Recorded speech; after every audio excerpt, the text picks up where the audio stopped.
Hello, Algebra 2. First in this video is just an intro to 6.2, and then the next video will be some example problems. So let's start.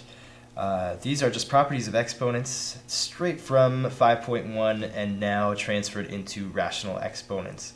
So if we have two expressions here, a to the m and a to the n, well, they have the same base, they're both a, and they're both raised to a power, so the way we can combine those is to add the powers together.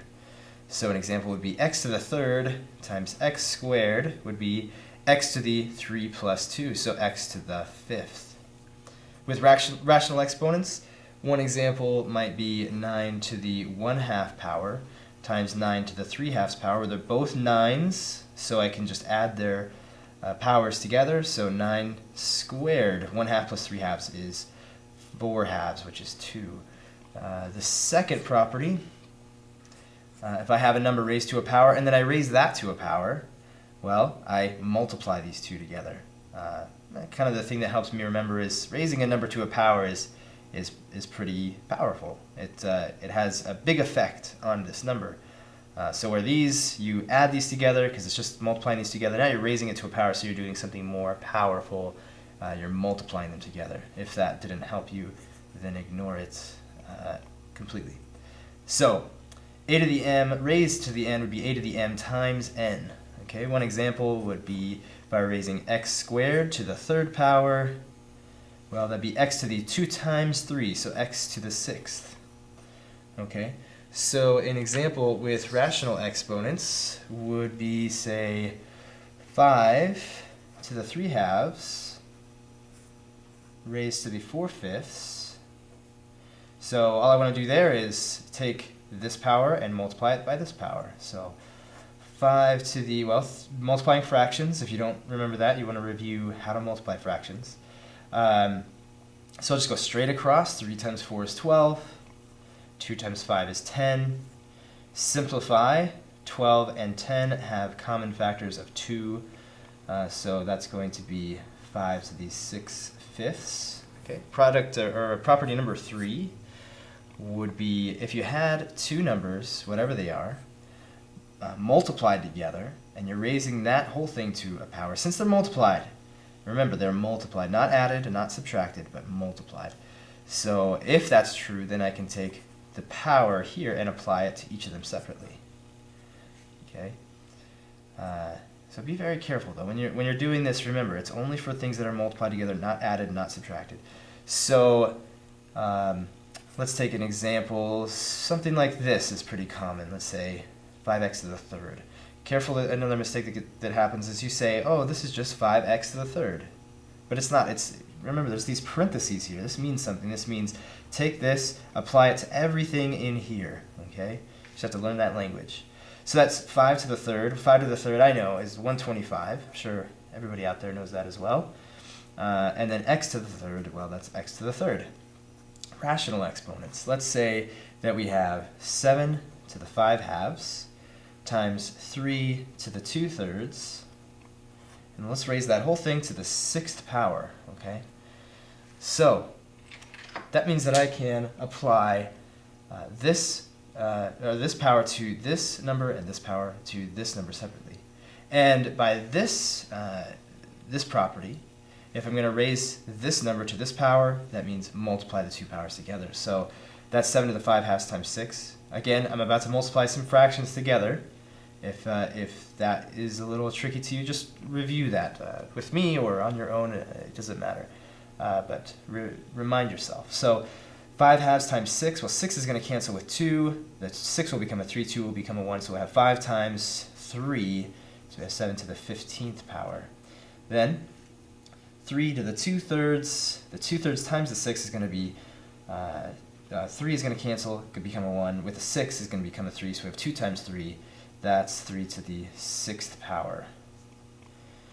Okay. Oh, sorry. 6 is going to become a 2, so that's going to be 2 times 2. That's going to be to the 4th power. Okay.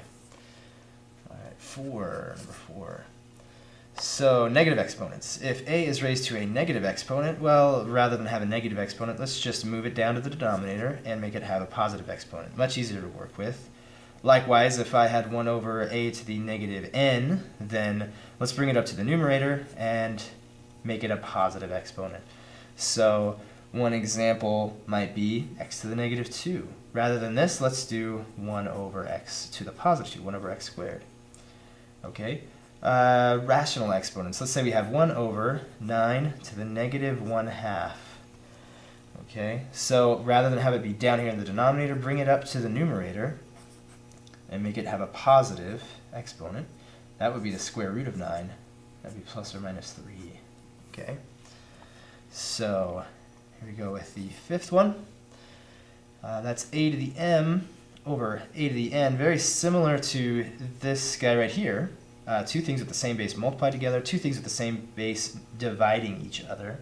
They have the same base, they're both a. If these are both 3 or both 5, that means that you can take a to the, and then the top minus the bottom power. Alright, so an example of this would be, say, 7 to the 3rd over 7 to the 5th. Let's do two different properties here. What's going to happen is I'll get 7 to the, remember, it's the top minus the bottom. Order is very important. 3 minus 5, that's 7 to the negative 2. That's 1 over 7 squared. Okay, so rational exponents. Well, let's see. 3 to the 1/2. Let's say to the 3/2. 3 to the 3/2 over 3 to the 1/2. Well, that's going to be 3 to the 3/2 minus 1/2. 3/2 minus 1/2 is just 1. So that's just 3 to the 1 or 3. Last one, number 6. That's a over b to the m. Very much like this one here. When they were multiplied together, I could apply the power to both of them. Same here. They are dividing each other. It doesn't matter what the numbers are. They don't have to be the same. But I can apply the power to both of them separately. So this would be the same as a to the m over b to the m. Okay, so let's just go to rational exponents and say 5 to the 1/3 over 3 to the 5/6, all raised to the 6th power. Well, let's raise 5 to the 1/3 to the 6th. That means we're going to multiply these together. So 1/3 times 6 is 1/2, so 5 to the 1/2. Let's see, 1/3 times 6 is 2, not 1/2, so 2. 5 squared over, well, we're going to raise 3 to the 5/6 to the 6th power. That means we're going to multiply 5/6 by 6. 6 is going to cancel with 6. I'm left with just 5. So that's 3 to the 5th. Okay, so that's an introduction to the properties. Some examples given right there, but we're going to go to the homework and do some examples from there.